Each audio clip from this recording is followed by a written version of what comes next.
cette capsule, il sera question des lois de l'évolution. Au début de la formation de la Terre, il y avait très peu d'oxygène gazeux présent et accessible pour des vivants. Donc, les vivants étaient très rares. On retrouvait beaucoup de lave avec le noyau terrestre. Avec l'apparition de certaines bactéries, on a commencé à voir le phénomène de photosynthèse où on utilisait le CO2 présent pour le convertir en oxygène. Donc, il y a eu une quantité majeure d'oxygène qui a été présente sur la Terre. Et cette quantité d'oxygène s'est tranquillement dissous dans l'eau pour former tranquillement un milieu plus propice à l'apparition de vivants autres que des bactéries. Ainsi, nous avons obtenu des algues unicellulaires et de plus en plus de végétaux plus complexes par l'évolution de la présence d'oxygène pour qu'il y ait plus de photosynthèse. Puisqu'il y avait plus de végétation disponible, il y a eu des poissons qui se sont développés dans l'eau. Et ainsi, il y a eu des plantes qui ont développé des systèmes racinaires pour pouvoir aller passer au milieu terrestre. Et de cette manière-là, donc, on a eu tranquillement une terrestrialisation des premiers vivants animaux, soit les arthropodes, pour tranquillement passer du milieu aquatique au milieu terrestre. Et finalement, les tétrapodes avec les amphibiens et finalement des reptiles. Ainsi, nous avons remarqué, suite aux lois de l'évolution, que l'environnement est en perpétuel changement, ce qui faisait en sorte que l'espèce allait se modifier pour pouvoir essayer d'avoir une apparence et une habitude de vie différentes pour réussir à survivre. Les nouvelles espèces qui sont apparues comme des descendances modifiées d'une espèce ancestrale, avec donc des caractéristiques communes dans certains cas, mais des caractéristiques différentes qui leur permettaient de survivre.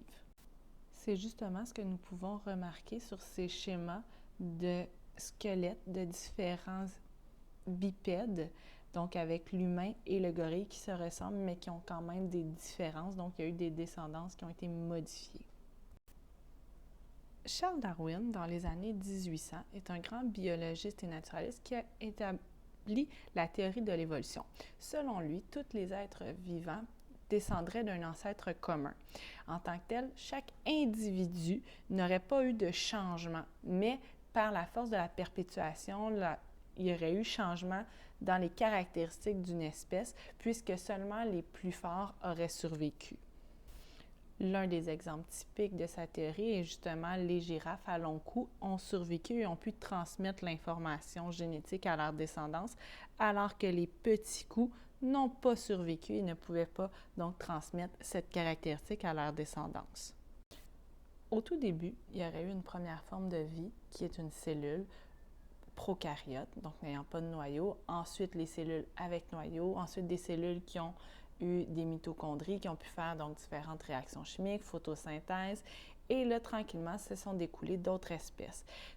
Ensuite, lorsque les cellules se sont spécialisées, on peut parler au terme plus large de spécialisation allopatrique lorsque les différentes espèces vont se séparer soit de manière géographique ou pour différentes raisons et que chaque groupe d'espèces va évoluer différemment et vont donc acquérir des caractéristiques différentes. Grâce à la science moderne et à nos avancées technologiques au niveau de la connaissance de l'ADN, on a pu remarquer que certains types d'espèces avaient des caractéristiques très semblables au niveau de leur ADN, donc on pouvait faire des recoupements pour observer donc une origine commune dans leur ADN. Avec la découverte de différents fossiles de dinosaures et l'explication de la dérive des continents, nous avons pu faire certains recoupements et observer que certains dinosaures avaient une origine commune puisque les continents étaient rapprochés un de l'autre, mais qu'ensuite il y a eu certaines différences étant donné l'environnement qui les séparait quand les continents se sont séparés. Dans la théorie de l'évolution, si nous nous attardons plus particulièrement à notre espèce à nous, c'est-à-dire l'Homo sapiens, qui est en fait originaire de plusieurs primates si nous remontons la lignée. Donc, nous avons dans la lignée humaine 3 principaux genres connus, c'est-à-dire l'Australopithèque, le Paranthrope et l'Homo, qui va se sous-diviser en différentes catégories. L'Australopithèque, à comparer à l'Homo, était de très petite taille et on a retrouvé le premier Australopithèque il y a très très longtemps qu'on appelle Lucy, qui est le premier être à avoir retrouvé une partie de ses ossements. Les paranthropes, de son côté, eux étaient beaucoup plus gros et robustes que l'Australopithèque, avaient un crâne et des dents plus robustes qui lui ont peut-être permis de survivre plus par rapport aux Australopithèques pour finalement laisser place ensuite dans l'évolution vers le genre Homo. La lignée hominidée se sous-divise en différentes espèces. Tout d'abord, nous avons le Homo habilis, lequel était très habile de ses mains pour fabriquer des objets. On le retrouvait surtout en Afrique. Ensuite, on a eu Homo erectus, qui était plus en Europe, Asie, un petit peu en Afrique, qui lui a été le premier à utiliser le feu et avait une stature beaucoup plus droite, d'où le Homo erectus. Ensuite, nous avions Homo néandertal, qui lui était en Europe, en Asie, en Afrique, qui s'est éteint il y a 30 000 ans. Celui-ci portait des vêtements et brûlait ses morts, ce qui faisait en sorte qu'il y avait quand même une certaine conscience envers sa société. Et on a eu Homo florensis, qui n'est pas présent sur les images, mais qui, lui, se serait éteint parce qu'il y avait eu une éruption volcanique sur l'île de Flores en Indonésie, mais qu'il y aurait eu certaines différences par rapport à l'homme de Néandertal. L'Homo sapiens, donc c'est l'homme de savoir, parce qu'il possède justement un cerveau beaucoup plus évolué que ses prédécesseurs. L'Homo sapiens, grâce à différentes caractéristiques, va se distinguer des autres vivants, d'autres animaux, parce qu'il va tout d'abord utiliser la bipédie pour se déplacer, c'est-à-dire qu'il va utiliser 2 jambes au lieu d'utiliser ses 4 membres, donc ce qui fait en sorte que ses mains deviennent libres pour faire d'autres choses.